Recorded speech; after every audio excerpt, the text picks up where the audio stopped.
কি হয়েছে রে আমার মা? বেলাল রে, কি হয়েছে রে আমার মা?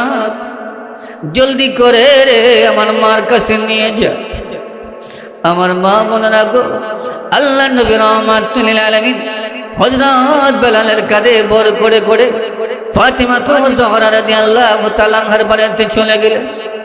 ফাতিমার হুজরার সামনে দাঁড়ায় ডাক দিলেন, ওগো ফাতিমা, ওগো আমার মা ফাতিমা, ওগো মা, আমি তোমার বাবা রাহমাতুল লিল আলামিন এসেছি। তিনটা ডাক দেওয়ার পরও ঘর থেকে কোনো আওয়াজ আসলো না। আল্লাহর নবী রাহমাতুল লিল আলামিন ফাতিমার বাড়ি থেকে চলে আসবে, এমন সময় বাংলা গলায় একটা আওয়াজ আসলো, আব্বা, আপনি বিশ্ব নবী রাহমাতুল লিল আলামিন? কি গো আব্বা, আপনি বারবার বারবার আমাকে ফাতিমা ফাতিমা বলে ডাকেন। এরে আব্বা, আমি কেমনে আপনার সামনে আসবো গো আব্বা? আব্বা, আমার ঘরে এমন একটা কাপড় না, আমার দেহটা ঢাকার মতো একটা কাপড় নাই। যে মাত্র একথা বললেন, আল্লাহ নবী রাহমাতুল লিল আলামিন চোখের পানি গুলো সেরে সেরে কাঁদলেন। বিশাল নবী রাহমাতুল লিল আলামিন জানালার উপর দিয়ে ওনার চাদর মুবারকটা দিলেন। মা গো, ও মা, তুমি গো মা, আমার চাদর দিয়ে তোমার দেহটা ঢাকো। আমার মা বোনেরা গো, মনটা নরম করে দাও গো মা। দেখো গো মা, তোমার চোখে একটু পানি আসে কিনা।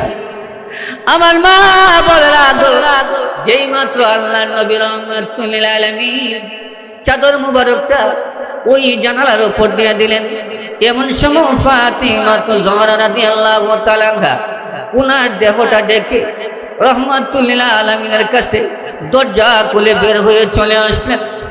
এমন সময় আমার নবী তাকায় দেখে গো, ফাতিমার পেট এবং পিঠ লেগে গেছে। আমার নবী রাহমাতুল লিল আলামিন চোখের পানিগুলো সেরে সেরে কান্দে। মা গো, এ মা, কি হয়েছে গো মা? তুমি কি ভীষণ কোন রোগে আক্রান্ত? এর মা, কঠিন কোন রোগে আক্রান্ত হয়ে পড়েছ? তোমার এই অবস্থা কেন গো মা? আমার মা বোনেরা গো, এমন সময় ফাতিমা জোহরা রাদিয়াল্লাহু তাআলা আনহা ডেকে বলেন, আব্বা, আমি ভীষণ কোন রোগে আক্রান্ত নই, তবে শোনেন গো আব্বা, আজকে এক সপ্তাহ গত হয়ে গেল গো আব্বা, আমার সোনার মধ্যে কোনো আগুন ধরে না। এমন সময় আমার নবী রাহমাতুল লিল আলামিন চোখের পানিগুলো সেরে সেরে কান্দে আর ডেকে ডেকে বলেন, মারে, তোমার বিয়ের প্রস্তাব নিয়ে গো মা আরবের বড় বড় ধনীর ছেলেরা এসেছিল, কিন্তু গো মা আমি তাদের কাছে বিয়ে দিই না, গরিব আলীর কাছে গো মা আমি তোমাকে বিয়ে দিয়েছি। মারে, আমি জানতে চাই গো মা, তুমি দুনিয়া চাও না আখিরাত চাও? তবে শোনো গো মা, দুনিয়া হলো ক্ষণস্থায়ী, আখিরাত হলো চিরস্থায়ী। এরে মা, বলো গো, আমি তোমার জন্য দোয়া করব। এমন সময় ফাতিমা জোহরা রাদিয়াল্লাহু তাআলা আনহা ডেকে বলেন, আব্বা, ক্ষণস্থায়ী দুনিয়ার প্রয়োজন নাই, আপনি দোয়া করুন গো, মহান আল্লাহ রাব্বুল আলামিন যেন আমাকে চিরস্থায়ী জান্নাতের শান্তি দান করে। সুবহানাল্লাহ, সুবহানাল্লাহ। আমার মা বোনেরা দেখেন, হযরত ফাতিমা জোহরা রাদিয়াল্লাহু তাআলা আনহা, উনি জান্নাতের শান্তি ছিলেন, দুনিয়ার শান্তি ছিলেন না। এমনি আল্লাহর নবী রাহমাতুল লিল আলামিন দুটো হাত তুলে আল্লাহ পাকের দরবারে কান্না শুরু করে দিলেন।